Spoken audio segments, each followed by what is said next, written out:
also really appreciate your insights on any correlation that you have observed in terms of mental health and student learning during the pandemic.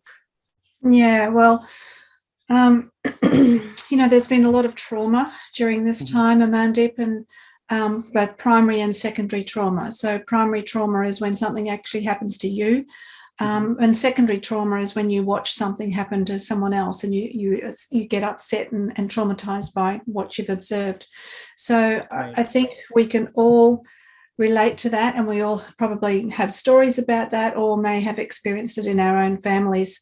Now, when that happens, there's a big rush of cortisol in the brain. And when that happens, it's difficult for all of us to think clearly, to remember things, to learn things. And we call it foggy brain. So I think it's really something that we need to think about, to make sure that children know that they are safe, and that they feel secure and they feel calm, so that their brain can be calm so they can learn. So, mental health and stress and trauma and learning do not go hand in hand.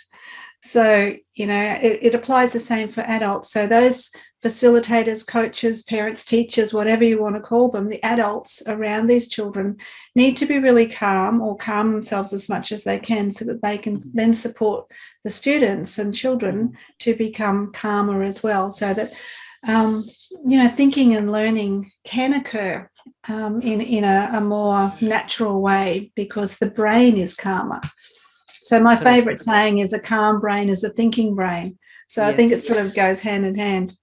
Very true. And Kathryn, I've heard a lot of talks where people discuss about like you mentioned, cortisol, amygdala, and then dopamine and oxytocin.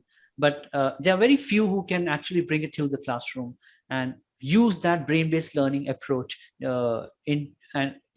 towards the improvement of the learners. It's also very important to be able to use that practically.